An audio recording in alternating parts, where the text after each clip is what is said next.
Powered by Riverside FM.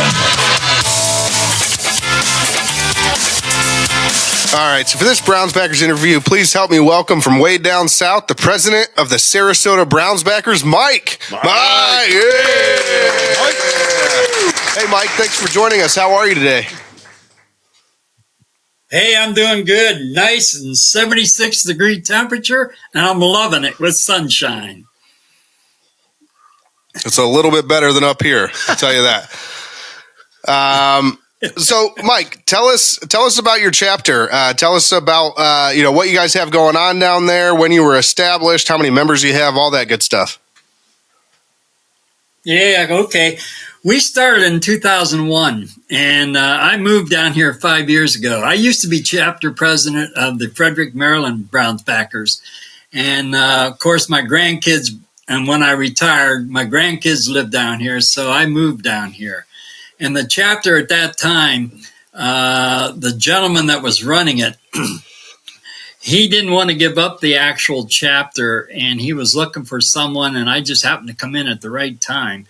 So I took it over in 2019. At that time, when I took it over, we had about 70-some members. And since 2019, I increased it to 445 members of the chapter. So I feel pretty good that I worked hard at it. Of course, this is a vacation place for, as I call them, snowbirds. Anybody from Ohio usually heads this way because Siesta Key is part of Sarasota. And, of course, it's football season in the wintertime, and first thing they ask, two things they ask. One, where is the Cleveland Browns game being played? And two, where's the Ohio State game being played? So I get those members when they come down to come into my chapter, and we have a good time. It's a good atmosphere. We get rowdy. We have our own room. Our meeting place is Duffy's Sports Grill. It has about 35 to 40 TVs, and it's strictly all sports. And like I said, we have our own little private room, and our room holds about 50. And a couple games this year, we moved out of our room and went into the actual dining room area, which they reserved for us. So we had some nice crowds. Some of the events we do, of course, every chapter has different events, 50-50s, special drawings where we make the money. And I sell these T-shirts from the chapter, and that's the other money maker that we did. However, this year, I tried something different, and I don't know if you guys, I'm sure you guys know about the Cleveland Browns cruise. Out of this year, it's going to be out of Fort Lauderdale. Last year, we were actually on that cruise, and we co-emceed several events on that cruise. So I'll be darned, I was there, and I missed. I don't know what I was doing, but I missed that. Were you there in the theater for the Q&A sessions? Yes, I was. We were the two gentlemen on the stage interviewing the 5 players. In between Bridget Linton's. We had 12. We had all the players during our segment. Yeah, they're all out. Most of them are out there on that stage. You're right. Yep. Anyway, I'm going on it again this year. I don't know if you guys are, but we will not be there this year. But I'm sure it's going to be a hell of a time. Fun, yeah. Anyway, this cruise, then you know all about it. It's the cost of the. It's an interior cabin is what I purchased from the cruise line for a $4,000 interior cabin. So I decided to sell 200 raffle tickets, and at $25 a piece. So somebody in our group, I was hoping in our group, but I had to go outside of our area, but 2 other chapters also. But 1 out of 200 chance to win a $4,000 cruise. So on the big game, Pittsburgh Steelers game 2 weeks or 3 weeks ago, whenever it was, we did a raffle at halftime. That was the winner. We picked the winner of that raffle. And I was hoping, like I said, to be one of my guys in my chapter, but unfortunately it was not. So I made a commitment to my group, or I said something to my group. I says, hey, well, I'm going to call that person right now on the phone, and I want everybody to make it known that they're not happy. So I dialed the phone number and got on the phone. And I says, congratulations, this is Mike Mann, sir, so on and so forth. And you have just won the cruise for the Browns cruise. And everybody booed. Rightfully so. And the guy thought I was a joke. Didn't catch it right away. And I got his name. I told him who the seller was, and then he settled down. And he was very, very happy that, of course, he won. Him and his wife are definitely going to go on it. But in addition to that cruise, I told him that part of the deal was that our chapter would give $500 to the charity of their choice. And the charity they picked, first of all, he's out of Canton, Ohio. Mm-hmm. And the charity that he picked was North Canton. Wishes Can Happen is the name of the charity, and it's for kids age 3 up to 21 that have cancer and then can't do things. So the money goes towards them. So I thought it was a very, very exciting moment for us, exciting moment for our chapter. And they were very happy, and I'll be seeing them on the cruise. I had to pay the $4,000 to get on this cruise. But anyway, it's going to be a good time, and you know what that cruise is all about. Absolutely. A lot of cool events on that cruise. You guys will not be disappointed. And I know you mentioned that as one of your, one of the ways that you guys raise money this year, which is a fantastic idea, by the way. But I mean, with your normal raffles and everything else, what other charities are you working with locally down there in Sarasota? Well, locally, I worked with the Salvation Army during the holiday. In fact, during the holidays, I had about 12 people that we rang the bell for the charities there. It just cost them a couple hours of the day to go down and ring. We wore our shirts representing the Sarasota Browns Backers. In addition to that, we of course, donated to the Cleveland Browns Foundation from our chapter with our raffle money.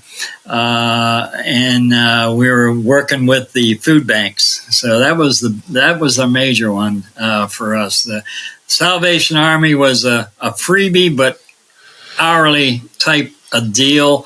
And then the food bank, and then this Cleveland Browns Foundation, and then the other one was the cruise. So that was our major. I'm sorry. There was one other major one I totally forgot. The same day that we did the drawing, that morning, the restaurant Duffy's opened up early for us for a breakfast buffet. All my Browns fans came in. And the reason why we did this is it was for Toys for Tots. We started gathering toys all the way back in September, right around there, September. We started carrying toys before even Toys for Tots got operating. And we had the military, Marine Corps was there, for the reserve, dressed in honors. And the admittance to this breakfast was a toy, unwrapped toy, and $10 to help offset the costs. And we had a heck of a nice turnout. We did some videos on it, and so that started the morning off all right. And then of course we had our great prizes and donations that came in, 4 different prizes for that event also. Nice. So when you're 400. Yeah, and when you're 400 and some members deep, you could do some damage as far as donations and things like that. So I was going to say, it sounds like you guys have had a pretty nice year, despite the fact that the Browns haven't been all that good. That sounds like chapter of the year type stuff going on there. I hear you.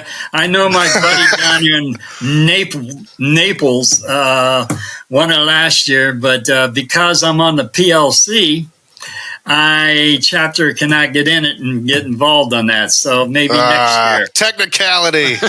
We're gonna have to fix that. We're gonna have to talk to Kenny Mack and see if we can fix that loophole. My PLC is over next year, so I will definitely be pushing. Don't worry. So just so you know, we do, whoever wins chapter of the year, we try and bring him on at the end of the year as like our final guest for our Browns Backers interview. So maybe we'll be talking to you again next year. Yeah, I hope so. I sure hope so. Yeah, absolutely. But so listen, you're down there in Sarasota. How did you become a Browns fan? Did you grow up here and move down there, or how'd that come about? I grew up in Dover, Ohio, and I just followed the Browns when in grade school. I watched them on TV with my dad, of course. And then when I got older, I bought season tickets. I was in the Cleveland Municipal Stadium from Dover. I sat behind a steel beam on about upper deck, about the 40-yard line. I was doing one of these, watching the game. And so that's my, and then I just followed them ever since. I moved to maryland. I started the chapter in Maryland, in Frederick, and then stayed with them again when I came down here. So how do you do it year after year? I just got to know. I mean, I like to think of myself as still fairly young, but I know I'm getting older, and I don't know how I could continue to do this for another 20, 30, who knows how many years. How do you do it? I'm 76 years old, and I'm still waiting for my first Super Bowl. So that'll kind of give you the idea of how I feel about it. Very depressing. But maybe it keeps you young. I tell everybody I'm either going to have a cane or a wheelchair when I go to the Super Bowl, whenever that is. Well, you're very, very dedicated. Very dedicated. Yeah. And so, I mean, what are your, switching gears here a little bit? Obviously, you guys have an impressive chapter, and we could talk about them all day. But let's talk about the Browns a little bit here. What are your thoughts on this year's version of the Cleveland Browns and kind of where things went astray? Well, I think it was back last year. Something happened. You know what the record was last year, and coming into this year, everyone was expecting us to either make the playoffs for sure and get a crack at going to the Super Bowl. So I got to blame coaching, and I got to blame. I'm not saying Stefanski's the issue because he's done well with his name as coach. So I got to say something happened underneath him that didn't go well this year, and I don't think the players are following them. And I think that's where the issue is. Yeah, and I think the obvious is, they got rid of Scott Van Pelt. They brought on Alex Van Pelt. My apologies. Yeah, they got rid of Alex Van Pelt. Brought on Dorsey, and Dorsey's just been awful. Just to put it lightly, his offense just confuses me at times on how it's a NFL offense. When you lost Callahan too, and you also and then you lost Bill Callahan and some of these other things. So I think there's huge issues on the offensive side, and the fact that the offense has been, for the most part this season, just god awful. All three quarterbacks, man. All three. I'm sorry.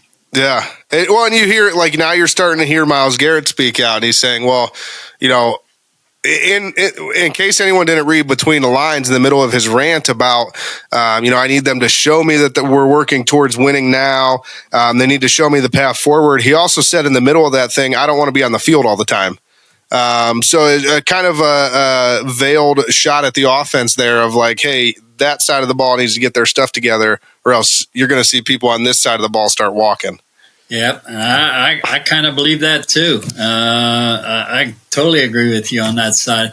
I don't want to see Myles leave this team in Cleveland. He's done so much for Cleveland, and our running back, number 24. Nick Chubb, yeah, Chubb. I feel sorry for that guy. He's done everything he can, and then injuries. That's sad. Well, and even injuries aside, the fact that, and not necessarily aside, but like he came back from that injury to the offense that they were putting on the field this year, and I'm just like, how can you treat somebody like Nick Chubb like that. Like, this is what we're going to put in front of you. Not fair to these guys at the end of the day. They're You got to have a line to open up to make a run. Yeah. Line. Yep. And so, I mean, that's exactly right. It brings up a good point. Going into next year, obviously, we're going to have a high draft pick. And we'll get to this week's game in just a minute, but we're going to have a high draft pick next year. I'm hearing a lot of people say, you know, quarterback, running back, things like that. And I'm curious to hear what your thoughts are on the issue, because in my eyes, at least, not to sway you or anything, but I'm like, we need an offensive lineman because our offensive line is so bad. It doesn't matter if you draft a running back or a quarterback, they're just going to get killed. You are absolutely correct. I mean, let's get the line. Let's build the line up. Let's get those openings and then bring that quarterback in, bring that running back in to make it work. Number one draft pick, best lineman out there. I mean, I know that's not usual going for a lineman as a number one, but it depends on how many draft picks we had. I know we've done this in the past. Lots of draft picks, but the question is, do we get the right ones? Yeah. Yeah, and so, I mean, in that same vein, I know this is a question that Kenny's asked multiple times. Do you trust this front office to make those picks? Well, we had Barry here before. We get what you're laying down there. Yeah, it's funny. We've talked a lot on our show just about how Andrew Barry's moves in the moment always look genius. Like, every time he's made a move, I'm like, oh, that's a good pickup. Well, especially his cat moves. But the more and more we see these moves age and we see them 2-3 years out, you're like, this guy's really bad at talent evaluation, because he gets guys that they seem to be coming off of maybe a career year or like just a better year, whatever the case is. Or on the flip side of it, they're coming off injury and he's banking on them getting back to where they're going to be. Or where they were, I'm sorry, and they just never make it back there. And then on top of that, you have most of the nucleus of this team was drafted by John Dorsey, right? Your guys like Myles Garrett and your guys like Denzel Ward. Those were not Andrew Berry picks. Denzel's another issue. I mean, injury. He's great. He's injured. Yeah, it's a hard time staying on the field. But to your point, Kenny, there is no arguing that when he is on the field, he's one of the top 5 corners in the league. But Mike, I agree with you. He is always injured. And for me, that's one of the reasons why, like, he's one of the guys I'd be shopping. Because if you can get any return for him, he's one concussion away after having, 6 of them now? Yeah. His career might be over. So, I mean, not that I'm not saying get rid of Denzel because I don't like Denzel. I'm saying you probably should kick the tires all over the place and see what you can get for him. Well, we just keep going back to the fact that this team is going to finish 3-14. So there's obviously a lot wrong and a lot that needs fixed. So you got to come up with draft capital somewhere. Yeah. And another individual, don't know his name. He's a coach. Special teams. So Bubba Ventrone. Our kicker. How many times do you shank it left without getting corrected? That's another issue right there. I mean, Mike, you've been watching the Browns play for a long time. Have you ever seen a kicker miss this many field goals and keep his job? That's what I'm saying, exactly. And then we get burned last week in Cincinnati with good old York kicking a 60-yarder dead center. Yeah. I could have told you that was going to happen as soon as they trotted him onto the field, because that's just what happens. And as if that wasn't enough, we talked about this on our live show Sunday, Mike. Hopkins missed the extra point. They had a fan in Cincinnati for a contest. If he made a 40-yard field goal, the entire stadium got pizza, and guess whose fans got pizza? I didn't know about that one. Yeah, so while the entire stadium's watching Hopkins miss an extra point, they also got to watch their fan pulled literally off the street, never kicked a day in his life, kick a 40-yarder for everybody to win free pizza. I said the Browns should sign him. Yeah. Unbelievable. So I agree with you. As good as special teams were the first year under Ray Ventrone. This year, they've just been abysmal, like in every facet too. We've been cycling through return guys. They all seem to not, they have ball security issues, every single one of them. They make bad decisions as far as when to let the ball go, when to field it and run. The kicking has been bad. Really the only good part, the only consistent part about the special teams is Corey Bajorquez, and that's just because he's Bojo. He's just good punter. He's probably the best punter in the league. So yeah. But the key, I mean, you got to be able a field goal kicker.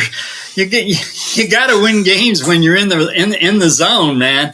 And when you start shanking left every time, come on, something's got to change. What is he? Why isn't the coach jumping on him? Yeah, well, I don't know if he is or not, but it sure doesn't show it. Sorry, I'm ranting now. No, you're good. Keep it going. Yeah. Hey, real quick, while we're on the subject, Mike, if you ever have anything to rant about, go ahead and call the Burning River Sportscast Hot Take Hotline. The number for that is 330-227-8080. Wait a minute. Give it to me again. 330. Oh, I see it on the line. Okay. Yeah, 330-227-8080. Make sure you push that to your whole group. And if anybody if they need something or someone to vent to after the game, during the game, before the game, anytime, it's basically just a voicemail that we set up for you to call and leave your angry rants, or they could even be good rants. If the Browns happen to turn things around next year and start doing well again, they could even call and praise them. We don't care, but we take those and we put them on air and we talk about the takes that our fans have, so that the Browns fans have. Yeah, okay. I will definitely pass that on. Just a quick, every Thursday, I send emails out to my entire chapter. Members and some non-members. Now, the members, of course, I talk about the game coming up, and I tell them about the events that my chapter is doing in that email. But I send out not only 445 emails, I got 672 that are non-members of my chapter that either been in my club and I tried to get them to join. So I send out about 600 and some emails every Thursday night for Sunday's games. Wow. Nice. No, that's great. And you have 3 more to send to, because you kind of stole my thunder there, but every Browns Backers group that we interview, we actually join, our whole crew joins their Browns Backers chapter. So excellent. Earlier today, you probably saw, you probably saw 3 requests to join come in on Browns Backers Worldwide. And that was us 3, Kenny, myself, and Bone, our board man over there. We all requested to join. So 3 new members for you. We do check those emails and just see what's going on with the various Browns Backers chapters that we are a part of. We like to keep up with you guys and see what's happening. So that's cool. I hope. Did you say you did sign up or going to? I signed up earlier today for all of us. Yep. Okay, I haven't looked, but I will. You know I will. And you'll be getting my emails every Thursday for sure. Absolutely. And so real quick here, let's talk about this week's game. Tell us what your thoughts are on this week's game. Do we have a chance, and finish it up with a score prediction? And no, you can't abstain from the score prediction. You must give one. All right. Well, you're putting me to a spot. Yeah, I'm a Browns fan. Yes, I see our team. I don't think we're going to make past 3 games. So I think Miami has a much better chance. It's a home game. I'm afraid to say this, but I think that stadium is going to be watching a lot of people from TV instead of going to the game, unfortunately. I know the defense is going to play their hearts out. It's just our line. I'm sorry, our line and our offense can't make it happen. So the answer, I'm going to be nice. I'm going to say 21-17, unfortunately, Miami. Nice. I like that you were brave enough to go there, Mike, because you were only the second, given the season that we're having right now, you were only the second Browns Backers president that was willing to go there and say, you know what, realistically, I don't think the Browns are going to win this week. But it's tough to say to my chapter when I put my emails out, be positive all the time. I got to do that. I got to be positive because I'm the president, and I want people to come and join. And because we're a snowbird town, they do come in. I had about 12 last week just coming in for the week, and they want to stay with us and watch the game. And that's a good feeling. And they're diehards. They got to be diehards. Just like me. Yeah, you can stay positive. You can be positive, but also you're be also realistic. Also realistic, yeah. Yeah, we get it. We get it. And here's the bottom line. Sarasota. Have you guys ever been to Sarasota? I have been to Sarasota. But briefly, we were kind of passing through. I have not. My mom vacations down there a lot. Yeah, Siesta Key is the spot, the beach spot. And it's one of the top 10 beaches in the United States. And the reason why, 90 to 100 degree temperature, you can walk in the sand, your feet are cold. Nice. And that's one of the nicest things. And of course, in the wintertime, it's very nice here, and it's a good atmosphere. We had 2 hurricanes that pretty much destroyed Siesta Key in the past. Milton really did a number on us, but the people there they're not giving up, and they just clean it up and move on, and it's great. It's a great atmosphere there. Why is the sand cold? It's a chemical. It's a white crystal.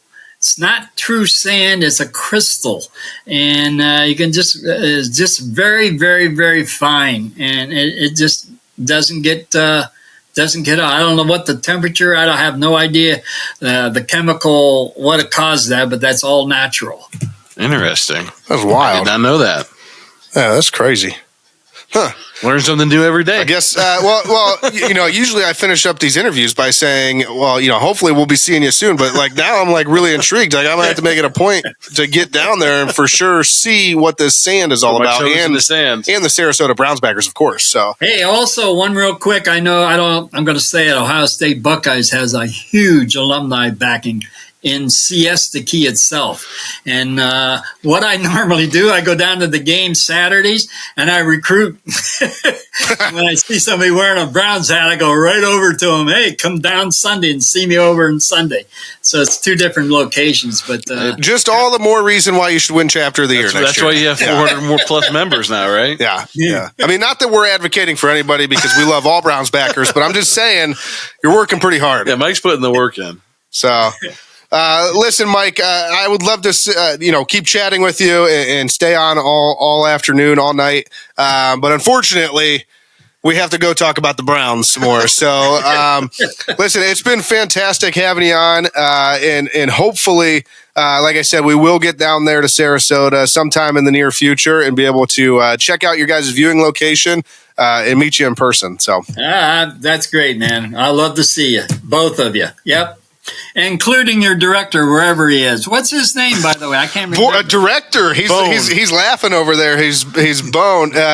He's our board man, but he loves director. He said, I'm signed up. Yeah. He's got new business cards coming. Yep. So, again, Mike, thank you so much. We really appreciate it, and we will talk soon, I'm sure. Thanks, Mike. All right. Go Browns. Go Browns.